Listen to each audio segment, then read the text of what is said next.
Ciclo nacional de psicoeducación familiar. Aquí tenemos los datos de contacto de AFE, el email, el Facebook, el Instagram, la página web y el canal de YouTube. Bueno, no es necesario copiarlos, porque simplemente poniendo, en el caso de Facebook, Instagram, la página web o YouTube, poniendo el nombre de AFE y eventualmente la palabra familiar o esquizofrenia, automáticamente los lleva a esos sitios. Bien. Bueno, como ya habíamos anticipado, y ustedes saben, este encuentro tiene como título Fármacos para el tratamiento de personas con esquizofrenia. Y lo vamos a dar Damián y yo. Bien, ambos, por supuesto, médicos especialistas en psiquiatría y psicología médica de acá de La Plata. Bien. Tenemos en esta diapositiva el índice de los temas que se van a desarrollar en este encuentro y en el encuentro el segundo, que lo vamos a hacer el 1 de diciembre, a la misma hora. Bien. El índice no hace más que poner títulos en el orden en que vamos a hacer las presentaciones, a las preguntas que se formularon previamente, como familiares. Vamos a dar comienzo entonces a la entrevista, a la charla, al encuentro, haciendo una brevísima referencia a la complejidad clínica de presentación de las personas que sufren esquizofrenia con respecto a sus múltiples dimensiones y facetas. Las dimensiones están dadas por los síntomas positivos, negativos, cognitivos y afectivos, que cada uno de ellos son, para los positivos, delirio, alucinaciones, la desorganización en el discurso y en el habla, los síntomas catatónicos, los síntomas, las manifestaciones negativas, la afectividad aplanada, la logia, la bulia, la anedonia o la incapacidad para disfrutar. Los síntomas cognitivos son el compromiso de la atención, memoria y en las funciones ejecutivas.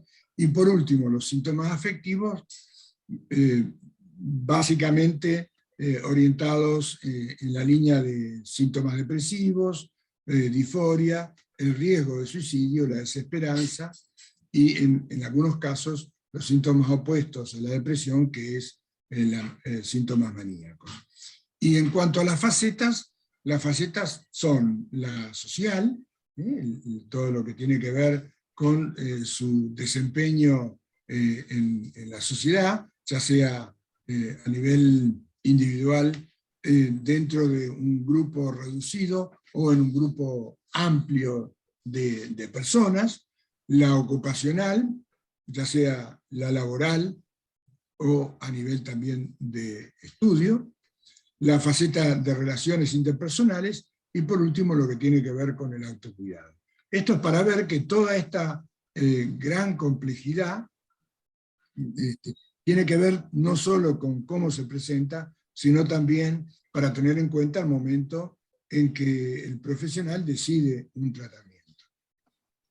Y el tratamiento enfocado como un tratamiento integral, ¿no?, de las personas que padecen esquizofrenia. Esto está adaptado de 3 fuentes. El programa de la brecha en salud mental de OPS, la Organización Panamericana de la Salud, y después 2 guías de tratamiento.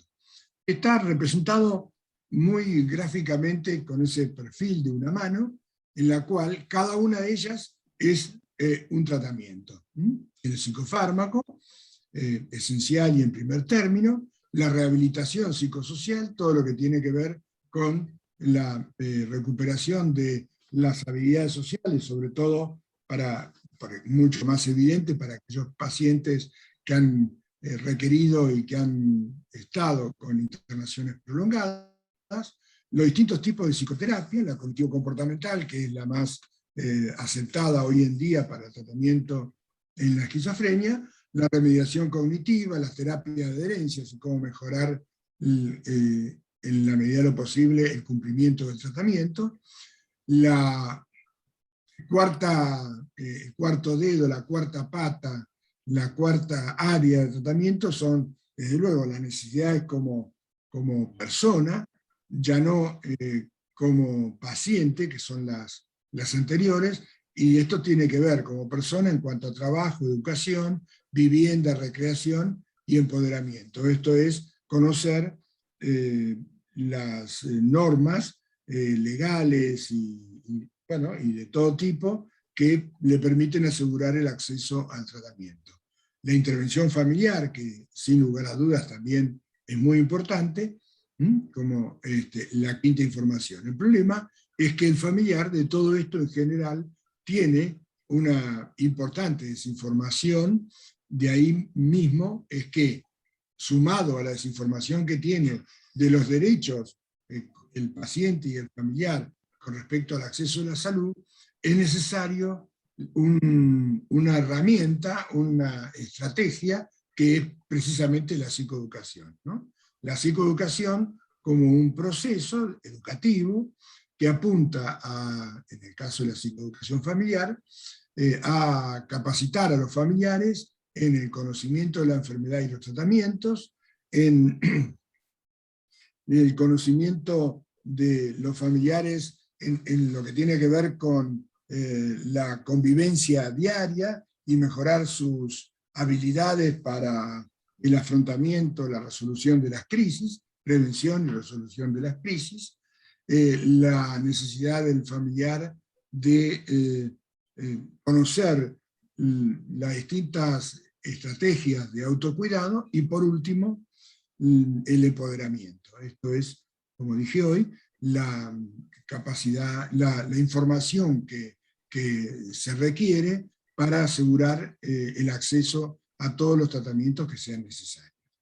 Bien, y el abordaje integral, entonces, deducido de lo que dije en la diapositiva anterior, tiene que ver con, por un lado, psicofármacos y el tratamiento psicosocial, las dos primeras patas, y la tercera pata es la psicoeducación familiar. Estas hoy en día se consideran los tres estamentos básicos para el tratamiento integral de las personas con esquizofrenia.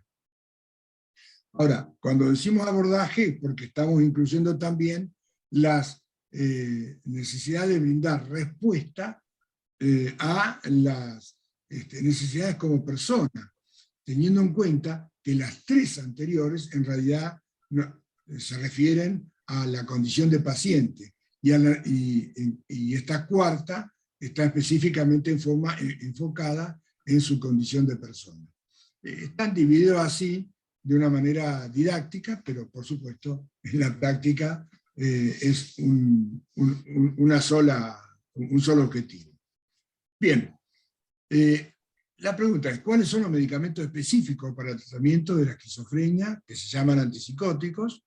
¿Cuáles son los que están disponibles en nuestro país? ¿Cuáles son los chequeos previos del estado de salud y otras condiciones que son necesarias antes de empezar un tratamiento? En la historia de los psicofármacos,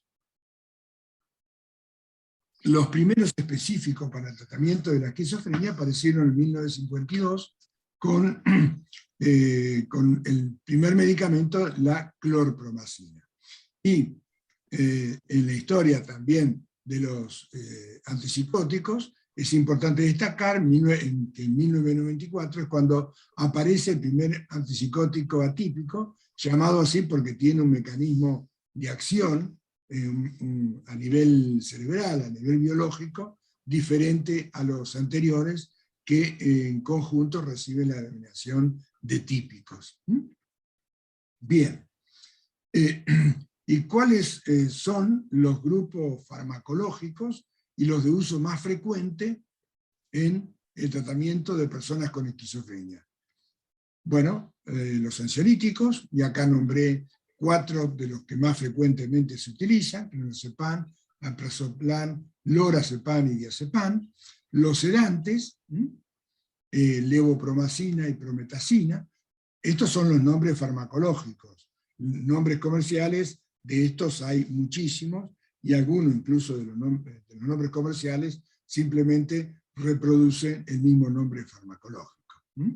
Los estabilizantes del estado de ánimo, que son el valproato o el ivalproato, que son variaciones de un mismo fármaco, un fármaco con propiedades terapéuticas similares, la lamotrigina y el litio. También la carbamazepina, pero que ya veremos después, tiene muchos inconvenientes. Los medicamentos cuyo objetivo es favorecer la conciliación del sueño y el mantenimiento del mismo, los hipnóticos, el zolpidem es uno de los que más frecuentemente se utilizan hoy en día, y después algunos medicamentos del grupo de los antidepresivos que pueden ser utilizados también más adelante. Vamos a ver en qué condiciones. Acá puse 3 de los que más frecuentemente se utilizan. Me meto un segundito. Lo más importante, que son los antipsicóticos. Bueno, los antipsicóticos yo los presento en un listado de acuerdo a cómo fueron aprobados por la FDA, que es la entidad, son las siglas de Food and Drug Administration, que es la entidad en Estados Unidos que regula la aprobación de los fármacos. Que de alguna manera eso después se vuelca al resto de los países, incluido el nuestro. Ahí tenemos entonces cómo se fueron desarrollando. Como dije, en 1952 la clorpromacina, en el 94 la risperidona, y de ahí en más todos los que han ido apareciendo a su aprobación hasta el 2015, que fue la última. Hay uno más que la FDA lo aprobó, la lumateperona, pero que no está en el país, y otros más que estarían en curso cerca de aprobar. Bueno, lo importante, ¿cuáles son los de uso más frecuentes? Que son estos: el haloperidol, la clozapina, risperidona, olanzapina, quetiapina, aripiprazol y paliperidona. Estos fármacos son los que en la actividad diaria asistencial es posible ver como los que más suelen ser utilizados. Como ya había anticipado, también los antipsicóticos están divididos en 2 grupos, ¿no? Los típicos, que son los que ustedes tienen ahí en letra roja: clorpromacina, haloperidol, tioridiazina, suclopentixol. Aquí faltaría también la pipotiacina. Estos son los típicos, y después el resto, de risperidona para abajo, son los atípicos. Atípicos denominados así porque tienen un mecanismo de acción distinto. Precisamente por esa razón, de la risperidona en adelante, es que se lo llama también como de segunda generación, para identificar a todos los anteriores como de primera generación. Un lugar diferente le corresponde a la clozapina, precisamente. ¿Por qué? Porque si bien es un medicamento que apareció, como vimos, en el 62, tiene un perfil de acción, un mecanismo de acción absolutamente distinto, y por eso sería un atípico dentro de los de primera generación. Bien, con esta introducción vamos a pasar entonces ahora a cuáles son los chequeos previos que deben hacerse del estado de salud antes de iniciar un medicamento. Tengan en cuenta que de ahora en más, lo que yo voy a presentar, y que vamos a presentar también con Damián, son la información que surge básicamente de las guías de tratamiento, de los consensos de tratamiento, y de otros documentos, otros estudios, o análisis de muchos estudios, que son lo que se denomina revisiones, o con mucho más precisión, lo que se denominan meta-análisis, y eso es lo que vamos a presentar. No tanto referencias a la experiencia personal que podamos tener, sino las referencias de lo que dice la literatura, hoy por hoy aprobada y con vigencia. Antes entonces de iniciar el tratamiento, por lo general se recomienda hacer un laboratorio que se debiera repetir al menos una vez al año. Y esto incluye un hemograma, es un recuento de glóbulos rojos y blancos, una glucemia, también lípidos en sangre, la urea, ionograma, hepatograma, creatinina, la hormona TSH, que permite orientar respecto de cómo está la función de la tiroides, la hormona también prolactina, que es una sustancia segregada por una glándula que está en la base del cerebro, la hipófisis, y que es importante porque tiene sus efectos adversos, y sobre todo si el paciente recibe o va a recibir haloperidol y risperidona, por ejemplo. También en el chequeo previo, un examen físico, de estatura, peso, la relación entre estatura y peso expresado en esa sigla IMC, que es el índice de masa corporal, la circunferencia de cintura. Estas son determinaciones importantes, sobre todo con los medicamentos, cuando se utilizan medicamentos de segunda generación. Esto, desde luego, tiene que ver con los efectos adversos que estos fármacos pueden producir, con distintas intensidades y distintas probabilidades de acuerdo al paciente, pero que suelen generar. También el examen físico tiene que incluir una evaluación de la tensión arterial y la frecuencia cardíaca. Después hay otros chequeos que tendrían algún carácter opcional, dependiendo, por supuesto, de las circunstancias, ¿no? Si se sospecha, por ejemplo, que el paciente puede estar consumiendo drogas, bueno, un dosaje de la misma puede ser de enorme utilidad, sobre todo de cannabis, ¿no? Por la conocida relación que existe entre cannabis y agravamiento o detonante de episodios psicóticos en personas vulnerables. Sobre esto, recuerden que en AFE participó el doctor, en una charla de psicoeducación, el doctor Diego Sarasola y la doctora Wildman, hablando sobre este tema, cuya charla está en YouTube, en el canal de YouTube de AFE. El dosaje de droga, después otras determinaciones, por ejemplo el electrocardiograma, con determinación de esto QTC, que es una determinación que los cardiólogos hacen simplemente con el registro del electrocardiograma y que permite establecer alguna probabilidad de riesgo de producción de arritmias graves. Y sobre todo si se va a administrar algunos fármacos en particular que tienen el riesgo de traer complicaciones de arritmia. Pues vamos a ver cuáles son, Sertindol, por ejemplo, y ciprasidona. O si el paciente tiene algún riesgo, algún problema cardiovascular, puede ser importante hacer un electrocardiograma. Una evaluación neurocognitiva, sobre todo si hay un importante compromiso de atención, memoria, y en personas también, en adultos mayores, puede ser de utilidad. Un examen neurológico, imágenes, preferiblemente resonancia magnética, y si la persona está recibiendo o se piensa que puede recibir otros fármacos, hay que hacer una identificación de las posibles interacciones que puedan haber entre los antipsicóticos que se prescriban y esos otros medicamentos, como entonces evaluaciones previas del estado de salud.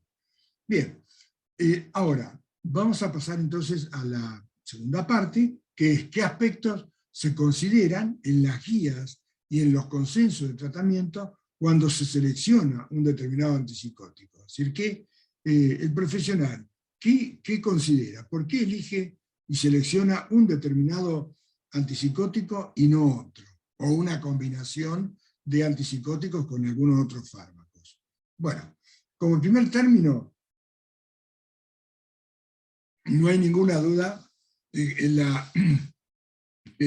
los antipsicóticos son absolutamente necesarios, es la base del tratamiento farmacológico, y hoy en día hay una indiscutible, solidísima evidencia de eficacia, tanto en la etapa aguda, en la etapa de la crisis del episodio psicótico, como durante el mantenimiento a largo plazo, una vez que el paciente ha recuperado de ese episodio agudo. La mejoría, ¿cómo es? Bueno, es individual. No hay dos personas que evolucionen exactamente de la misma manera. Recuerden que ese dicho que dice que no hay enfermedad sino enfermos. Hay pacientes con enfermedades. Entonces, por esta razón no es posible, de alguna manera, predecir con certeza en un paciente cuál es el medicamento que lo va a mejorar. Sobre esto, el profesional hace un balance entre los distintos criterios de selección y su experiencia personal. Tampoco es posible predecir qué efectos adversos va a tener, ni la severidad de los mismos, ni tampoco cuánto tiempo va a tardar en mejorar, y mucho menos asegurar con exactitud plena que no van a recaer aún continuando con el tratamiento. O sea que hay una natural cuota de incertidumbre, como en realidad lo hay en mayor o menor medida en otras enfermedades médicas, no solo del sistema nervioso central o como la esquizofrenia. Recordar también, y este es un principio importante, es que los antipsicóticos y los medicamentos usados para el tratamiento de las personas con esquizofrenia no curan la enfermedad, ¿no? Lo que hacen es tratan las manifestaciones de la enfermedad de la misma manera que lo puede hacer la insulina o los medicamentos como la metformina en personas con diabetes, o los medicamentos para reducir la tensión arterial en los pacientes hipertensos, etc.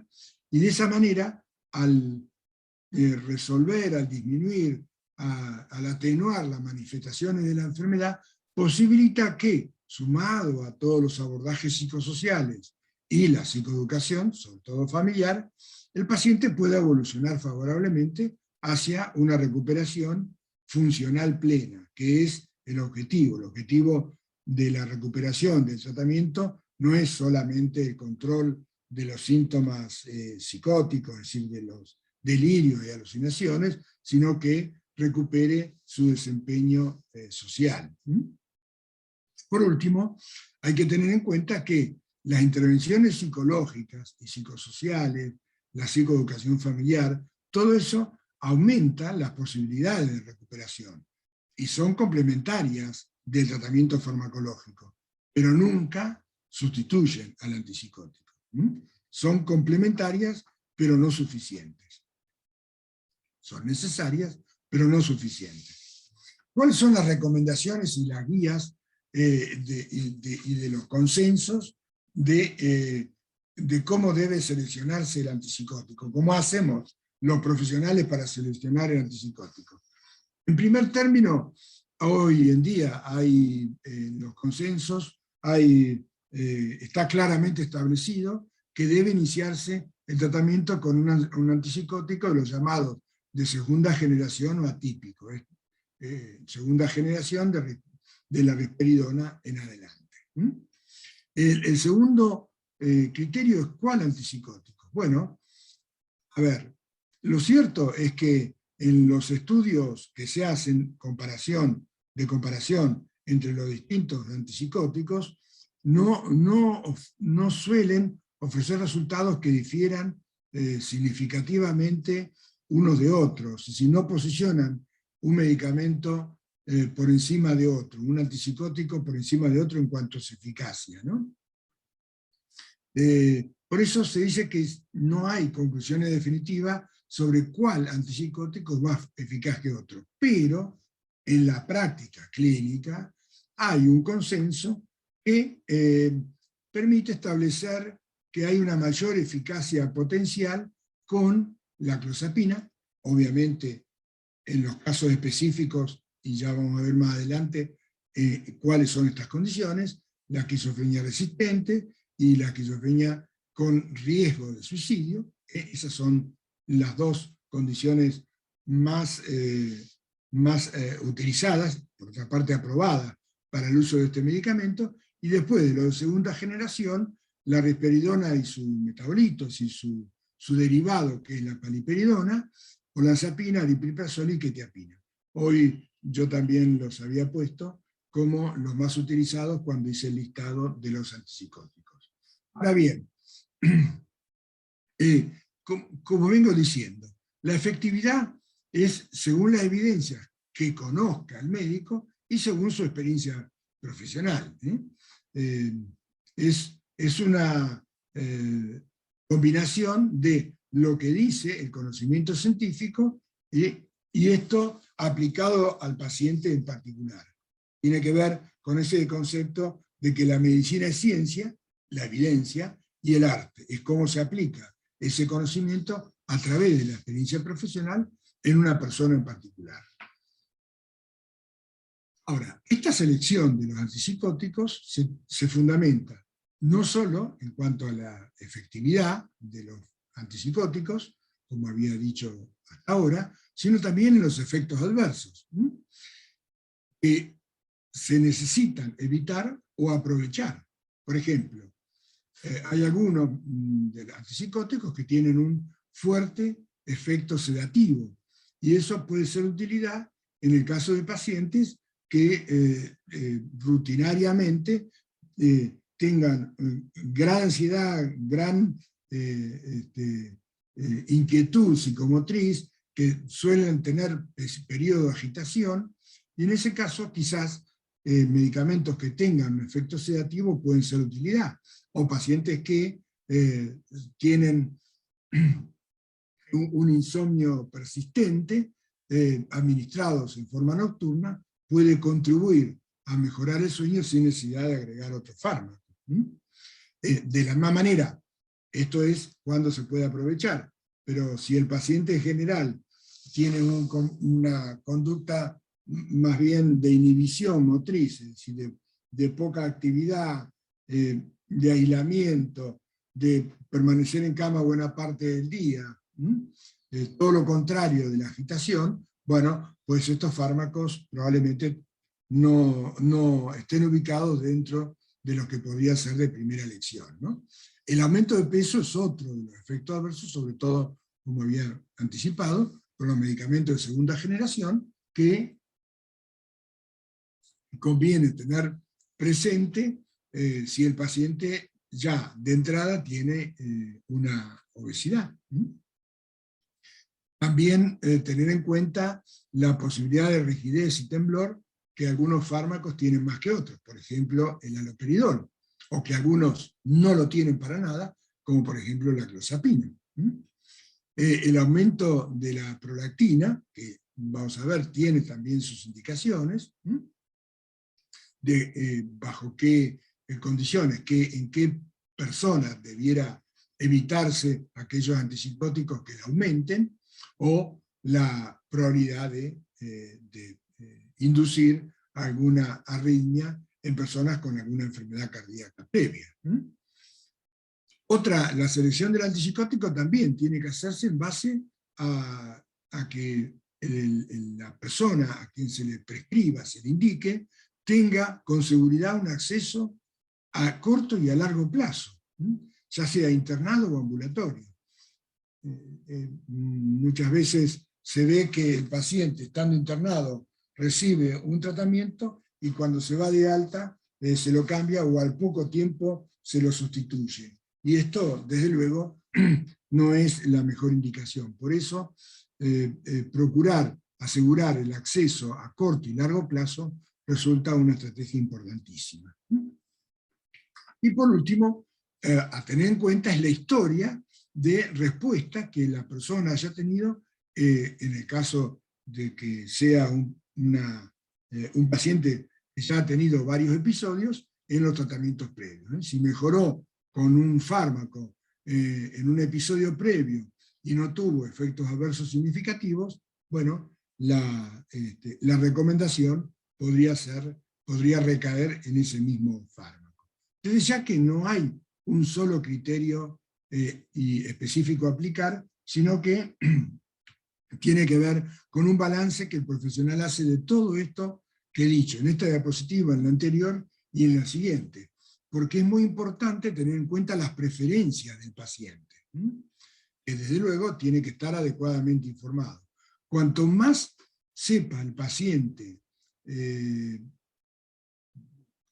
por supuesto con mayores dificultades en algunos casos y con menores en otras, esto es muy individual, pero cuanto más sepa el paciente de los fármacos que va a recibir y de los efectos adversos que puede llegar a tener, cómo puede llegar a mejorar, cuál vía es la más apropiada para su caso, por ejemplo, la vía oral o la vía inyectable, qué ventajas y desventajas tiene una y otra. O sea, cuanto más sepa, más probabilidades hay de que participe en la definición de cuál medicamento.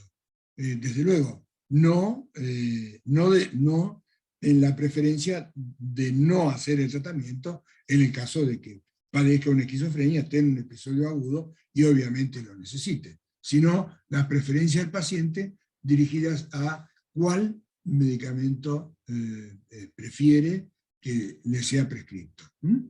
Las enfermedades físicas, como ya vimos hoy, diabetes, enfermedades cardíacas y otras enfermedades, desde luego, no, mentales, ¿no?, que pueda tener. No, ahí está equivocado.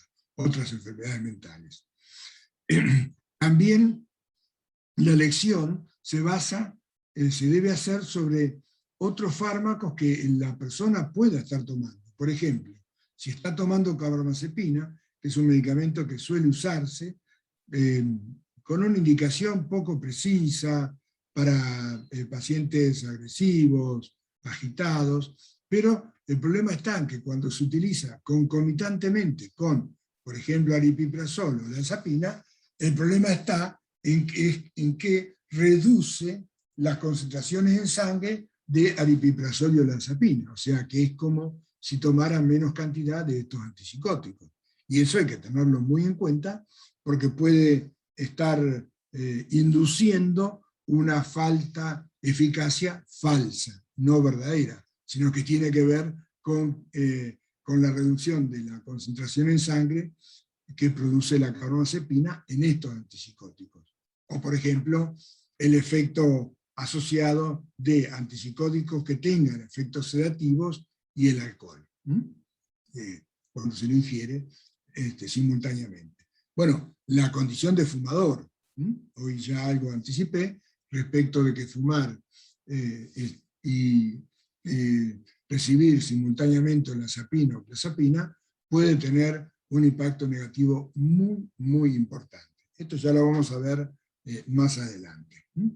Y por último, es importante tener que en la consulta médica es muy importante tratar de especificar y de compartir entre el profesional y el paciente, y a su vez también registrar en la historia clínica y que uno pueda llevarse claramente esa información respecto de cuáles son los efectos que se espera lograr con el tratamiento y cuál es el tiempo de respuesta esperado. Cuanto más específico, cuanto más claro sea la definición de estos objetivos, más fácil va a ser después verificar si la mejoría se logró, si el efecto adverso se presentó y cómo en definitiva se abordó. Bien, ahora, todo esto nos lleva a pensar y a claramente establecer de que ¿hay o no hay un antipsicótico ideal?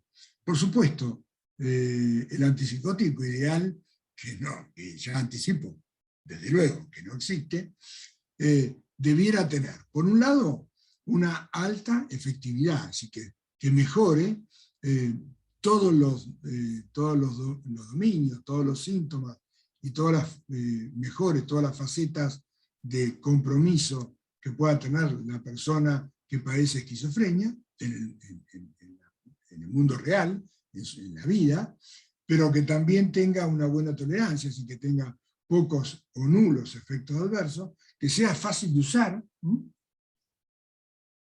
Por ejemplo, que no tenga que tomarlo 3 veces por día, sino una vez por día, o que sea un inyectable que se aplica cada 3 meses como único tratamiento, que tenga un bajo potencial de interacciones, de efectos negativos mutuos, si es que recibe simultáneamente otros fármacos, que tenga un impacto positivo en el funcionamiento, en el desempeño de las personas, y por supuesto que tenga una buena relación entre el costo del medicamento y el beneficio que produce. Desde luego, esto descrito de esta manera es simplemente para decir y para claramente establecer que el antipsicótico ideal no existe, todos tienen sus ventajas y desventajas. Bien, vamos a pasar a una tercera sección, que es el tratamiento del primer episodio de psicosis y a largo plazo, y bueno, para después hablar de dosis, qué pasa cuando las personas no reciben ningún tratamiento, y la esquizofrenia que se entiende por esquizofrenia resistente al tratamiento. El objetivo del tratamiento en las personas que padecen esquizofrenia son, a corto plazo, la remisión de los síntomas, sobre todo los síntomas positivos, delirio, alucinaciones, disgregación del pensamiento, etc. Con el tiempo, es de esperar que, a posteriori, pueda plantearse un tratamiento continuo durante un periodo mínimo. Ya vamos a ver cuánto en el caso del primer episodio y cuánto tiempo mayor, desde luego, en el caso de las personas con múltiples episodios, cuánto puede mejorar su funcionamiento y su integración social. Ya a más largo plazo, los objetivos son evitar las recaídas, detectar y evitar las recaídas o resolverlas lo más precozmente posible, manejar los efectos adversos, el objetivo puesto en la salud en general y en el bienestar. Esto tiene que ver con la calidad de vida y por supuesto el empleo de estudios, ¿no?, como objetivo a largo plazo. Un aviso importante, y ahora va a pasar paso a la presentación de Damián, y es recordar que lo que dije al principio, que el encuentro tendrá esta hora de presentación, hora y pico, y después un rato de intercambio, respondiendo a las preguntas que se vayan enviando, y que pedimos que la vayan mandando al chat del Zoom para ir tomando nota de ellas y poder responderlas. Recordando que la presentación va a ser grabada y la vamos a subir al canal de YouTube. Bueno, Damián, te dejo. Bien. No, de salir a compartir vos, comparto yo. Ah, bueno. Yo no puedo manejar tu compu desde acá. No.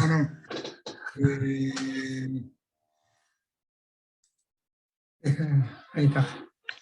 En relación a las preguntas, yo ya tomé nota de todas las que hicieron hasta ahora, así que vos lo que podés hacer es ir tomando nota de las que siguen, así bien. Puedes limpiar el chat. Entra ahí al chat, Sí, lo abrís, lo cerrás y te quedas limpio y arrancás ahora. Bien. Compartir.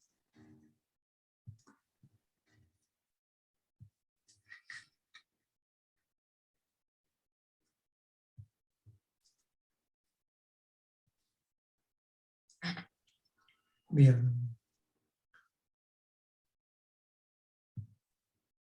Bueno, muteate si querés, así, por las dudas.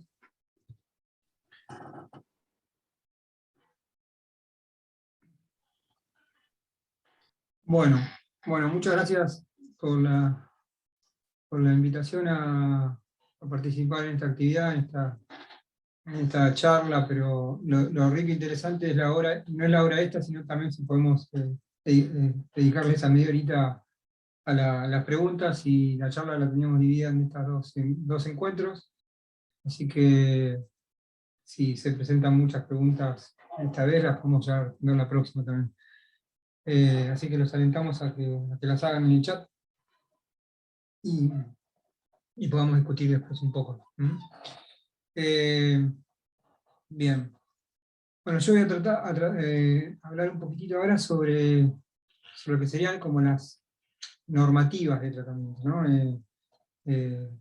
Pedro hizo una presentación sobre generalidades, qué es un antipsicótico, los tipos de antipsicóticos, y las normativas serían como las recomendaciones sobre la forma de utilizar esos antipsicóticos. Y después él va a hablar al final de esta presentación sobre lo que son dosis, algunos aspectos más específicos de cada uno de los antipsicóticos. Este primer slide habla de lo que es el tratamiento en el primer episodio de psicosis, ¿no? Y tienen que tener en cuenta que las personas que presentan un primer episodio y que da como para hablar del diagnóstico de esquizofrenia por los criterios actuales clínicos para hacer el diagnóstico, ¿no? De lo que se llama esquizofrenia, un número que no es poco significativo, o sea que es bastante relevante, no van a presentar otro episodio en el futuro. Se estima que según los estudios es entre el 1 y el 20%, yo me quedaría más cercano al 20%, o sea que una de cada 5 personas que presentan un primer episodio va a ser el único, o sería el único de sus vidas.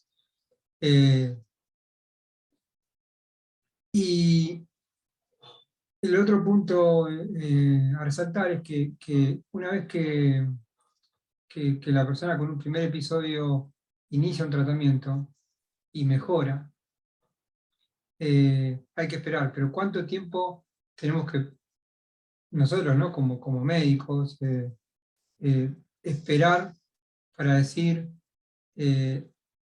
si está mejorando con el tratamiento? Entonces, más o menos esas 2-4 semanas que se presentan en ese segundo renglón, es lo que nosotros debemos esperar con una dosis mínima que sea efectiva, o sea, que se sepa que sirva, ¿no? Si uno le da una dosis muy, muy chiquitita, por más que esperemos un año, no va a pasar nada. Pero si esa dosis es la que está establecida como la mínima efectiva, que después Pedro tiene unos cuadros sobre eso, si nosotros esperamos 2-4 semanas con esa misma dosis efectiva, es el tiempo como para decir esto está sirviendo o no está sirviendo. La idea es que no esperemos 6 meses con una dosis mínima efectiva, sino vemos que no resulta en 2-4 semanas. La verdad que es 4 semanas es poco probable que vaya a mejorar más adelante. El otro punto es cuánto es el tiempo para decir que mejoró. No el inicio de la mejoría, sino para decir, bueno, este tratamiento no sirvió.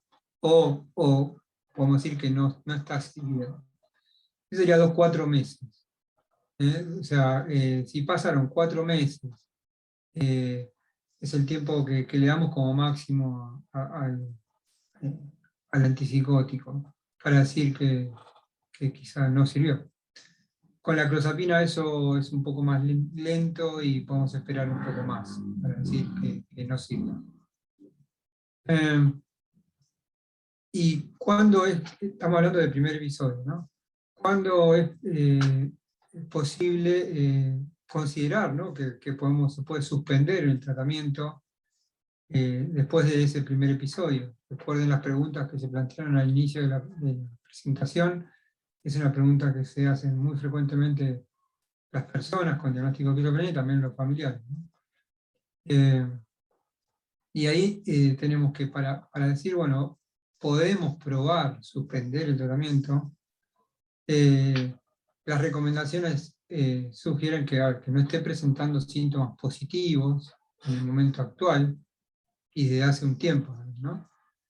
O sea, que no esté con delirios, alucinaciones activos, para hablar de, bueno, la suspensión. Que la persona haya tenido con el tratamiento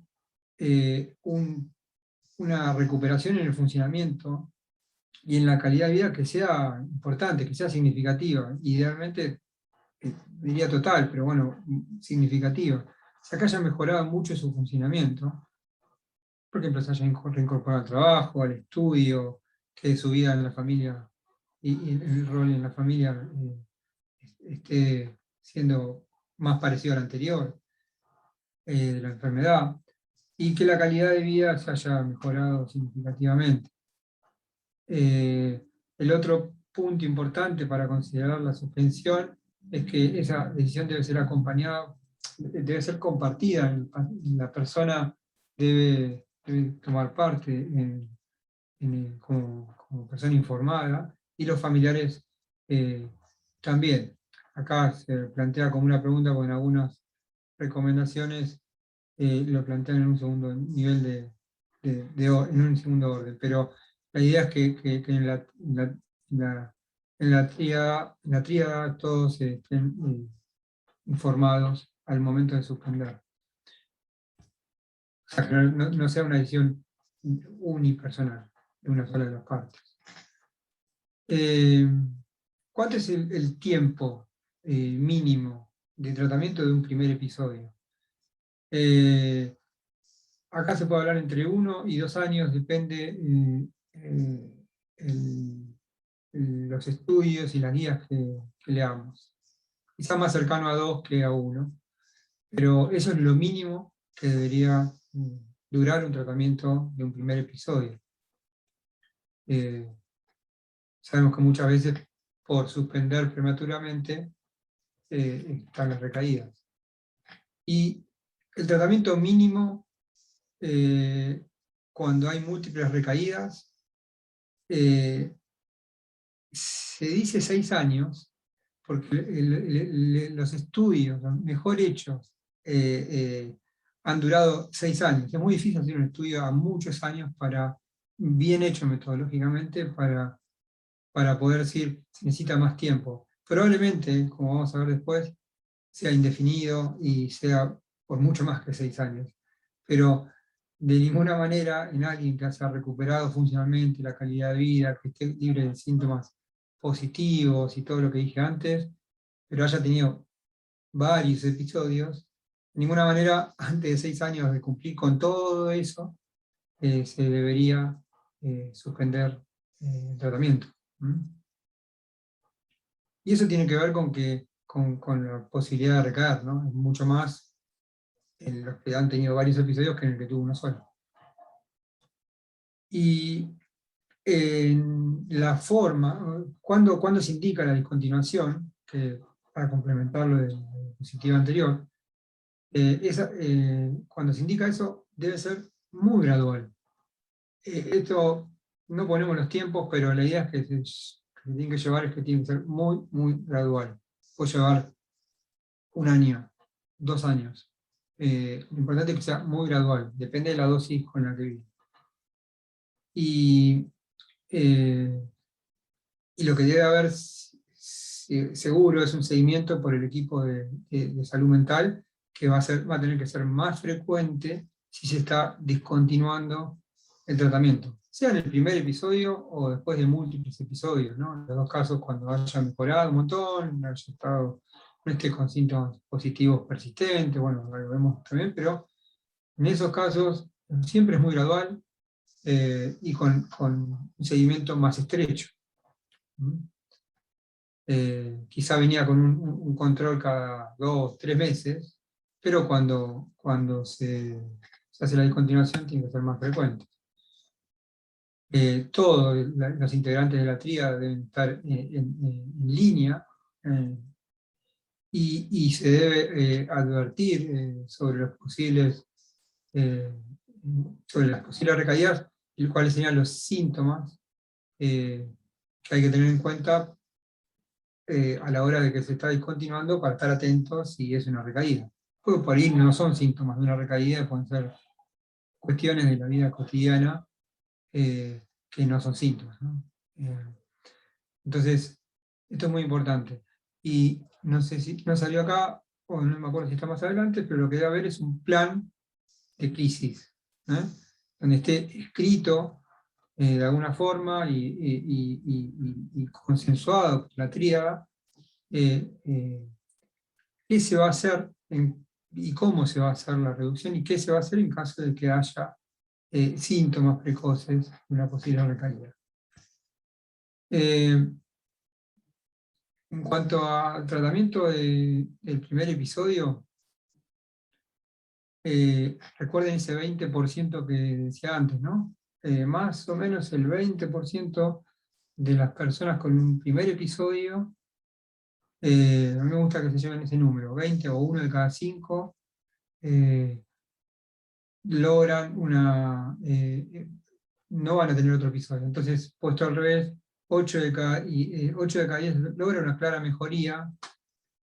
Hay un porcentaje, otro 20%, ¿no? Que es diferente al anterior, que no van a mejorar una clara mejoría con el primer tratamiento, pero es alentador que 8 de cada 10 logran una clara mejoría. Lo que es cierto es que si uno hace el seguimiento de los pacientes con un primer episodio, luego de 2 años, por diferentes razones, que vamos a ver después más adelante, entre ellas la adherencia, la mitad de las personas suspenden el tratamiento, terminan suspendiendo el tratamiento. Por lo tanto, muchos recaen. Y la mitad de los pacientes que mejoraron, ¿no? Habíamos hablado de que 8 de cada 10 mejoran, la mitad de esos que mejoran, después tienen recaídas y mejorías, recaídas y mejorías. También quienes suspenden el tratamiento recaen el doble respecto a los que continúan con el tratamiento. No nos queremos marear mucho con números, pero la idea que se llevan es que 1 de cada 5 van a tener un primer episodio, que el 80% mejoran con un primer tratamiento, y que muchos recaen en los primeros 2 años de tratamiento, como conceptos medio generales, ¿sí?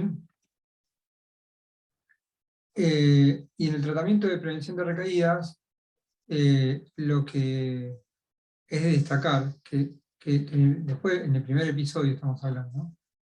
Que la dosis con la que se debería sostener el tratamiento es la misma dosis con la cual mejoró.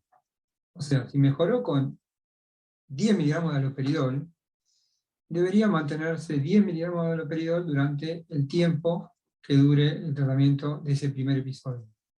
Eso, hay alguna discusión en la comunidad científica, pero todas de las más importantes guías y muy actualizadas, como son estas dos que están acá en la referencia, la americana y la del Colegio Internacional de Neuropsicofarmacología, recomiendan que la dosis que se va a usar en el mantenimiento sea la misma con la que mejoró.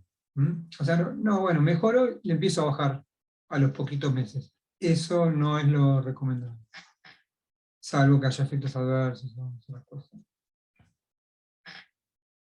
Y el otro punto es que el 80% cerca del 80% de las personas con un primer episodio van a requerir un tratamiento indefinido o por mucho tiempo. Esto es lo que decía antes, puesto al revés, el 20%, 1 de cada 5, tiene un solo episodio. El 80%, 4 de cada 5, van a tener nuevos episodios y van a requerir tratamiento por mucho tiempo. Si no decimos indefinido, ¿no? Las guías estas que estaba citando anteriormente, las recomendaciones, en general, todas no recomiendan la estrategia de la suspensión, cuando ha habido múltiples episodios. Esto también está en discusión hoy en día, pero más allá de si acordamos y la tríada acuerda hacer una suspensión, y plan de acción de riesgo que establecemos y cómo lo vamos a hacer. La recomendación general hoy es mantener el antipsicótico cuando ha habido múltiples episodios. Y esto tiene que ver con que las evidencias hoy nos muestran que los antipsicóticos disminuyen el riesgo de recaída, aunque no lo eliminan, no evitan totalmente una recaída, pero disminuyen mucho el riesgo de recaída. Entonces, por eso la recomendación de continuar con el tratamiento si hubo varios episodios.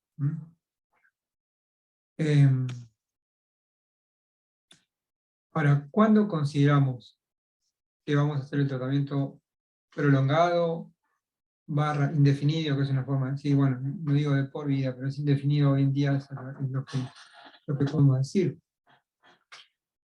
Una era el número cuando hay múltiples episodios, como decía antes. Otras características importantes son que a su vez haya muy bajo conciencia de enfermedad o conciencia de síntomas. Cuando ha habido recaídas porque la persona, el paciente, ha decidido suspender por el motivo que sea y ha recaído, entonces si decide suspender, recae, decide suspender, recae, estamos pensando en que es muy importante la posibilidad de tener en cuenta, ¿no?, el tratamiento indefinido. El otro punto para considerar tratamiento prolongado es cuando los episodios previos han sido de marcada severidad. Y esto es importante, porque no es lo mismo si los episodios son leves, digamos, no necesariamente que no haya incluido la necesidad de una internación, pero han sido leves, que en episodios severos o que requieren internación, con más razón el tratamiento prolongado. O cuando ha habido intento de suicidio, o hay alto riesgo de que lo haga, ¿no? O cuando la agresividad es un síntoma muy frecuente y a su vez viene acompañado de riesgo para la persona o riesgo para otros. Es otro punto para tener en cuenta el tratamiento indefinido o prolongado. Y cuando los síntomas, hay síntomas persistentes positivos, o sea, cuando hay delirios, alucinaciones, cuando el pensamiento está disgregado, que es lo que decimos cuando está muy desorganizado, si eso es persistente, si eso está, no podemos pensar en plantearnos una suspensión del tratamiento. Cuando persiste un deterioro en el funcionamiento social, en lo funcional, ¿no?, laboral, educación y de desempeño social, tampoco nos podemos plantear la suspensión. Y cuando hay caso de apoyo, apoyo y supervisión, que no es lo mismo, pero apoyo y supervisión por parte de la familia para tratamiento y la posibilidad de detectar precozmente una recaída. Si la persona con diagnóstico de esquizofrenia está sola, o está con poco apoyo y poca supervisión, no es prudente plantear una suspensión porque lo dejamos a la deriva. Lo importante es que cada uno de estos puntos no es que es un criterio exclusivo para que no se suspenda el tratamiento o para que cada uno de estos puntos no es criterio para decir, bueno, tiene que estar indefinido. Es una combinación de cosas, ¿no? Como decía, múltiples episodios que han sido severos, que hay riesgo de suicidio, que es agresivo. Bueno, entonces son puntos que nosotros los médicos, psiquiatras, tenemos en cuenta